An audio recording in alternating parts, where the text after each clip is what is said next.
अस्सलामुअलैकुम फ्रेंड्स, कैसे हैं आप सब दोस्त। उम्मीद है सब खैरियत से होंगे। तो आज हम लेक्चर नंबर 23 स्टार्ट करने जा रहे हैं MGT 211 का। तो लेक्चर है कि difference between marketing and selling.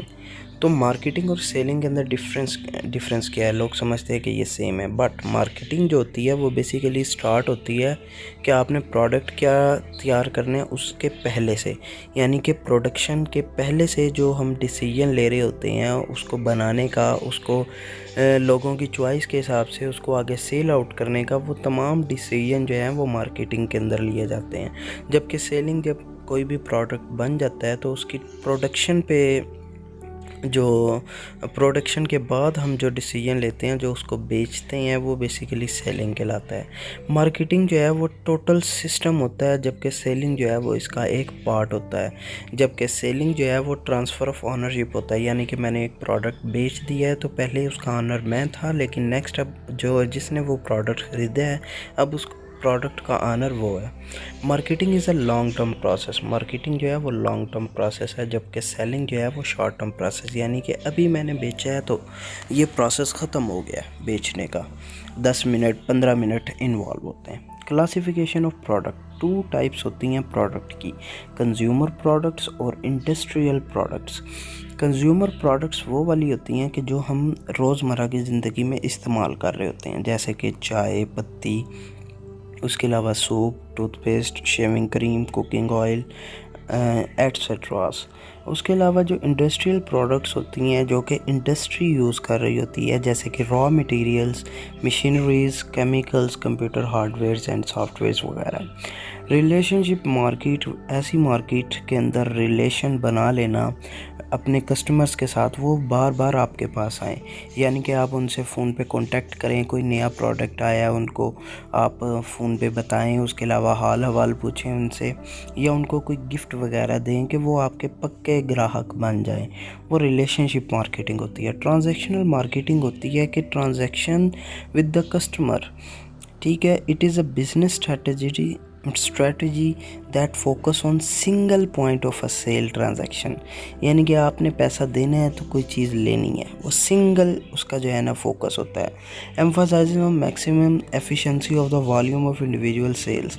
इसका मेन जो एफिशिएंसी है, इसकी एम्फसाइज यानी कि फोकस होता है वो efficiency of volume of individual sale, यानी कि मैंने मैक्सिमम चीज़ें बेचनी हैं। और then developing a relationship with the buyers. Okay, factors influencing in marketing system. 2 types के फैक्टर होते हैं, एक्सटर्नल मार्केटिंग इन्वायरमेंटल फैक्टर और इंटरनल मार्केटिंग इन्वायरमेंटल फैक्टर। तो ये कौन कौन से होते हैं?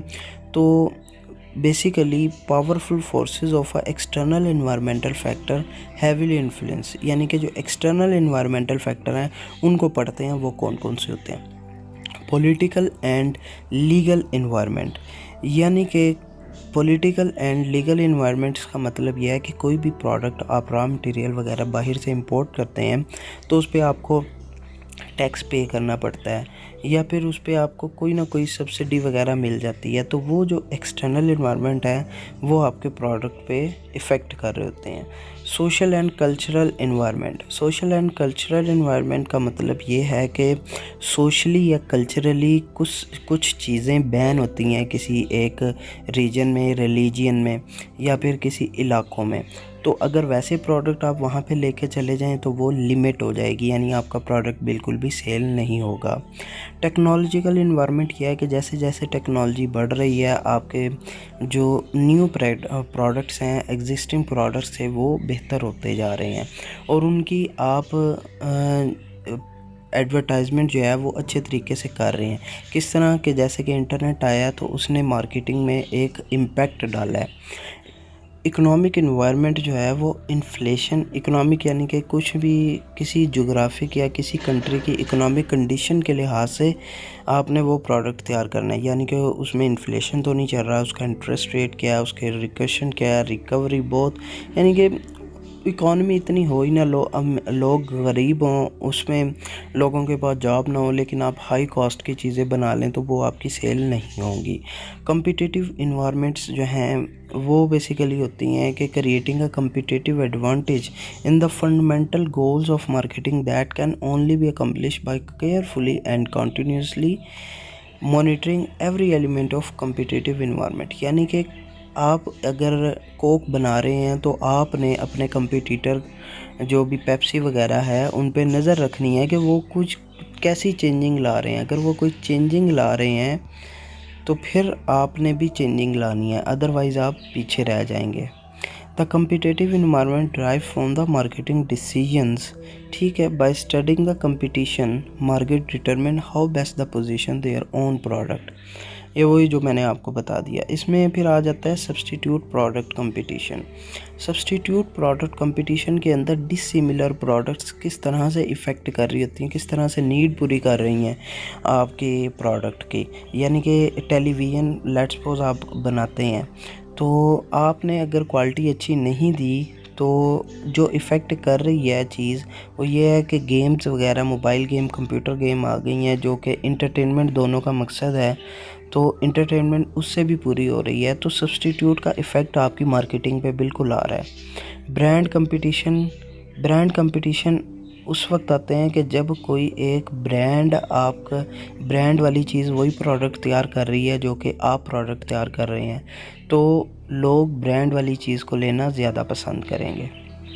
उसके अलावा इंटरनेशनल कंपटीशन होता है कि जैसे कोई कंपनी इंटरनेशनली रन कर रही है लेकिन आप उसी के तरह का कोई तर्ज का कोई चीज़ बनाते हैं। जैसे लॉरियल जो है वो स्किन केयर, या फिर लॉरियल जो है शैम्पू वगैरह, ये इंटरनेशनल कंपनी है और आप कोई कंपनी तैयार करते हैं और प्रोडक्ट तैयार करते हैं तो वो उस तरह से रन नहीं हो पाती जैसे कि वो चल रही हैं।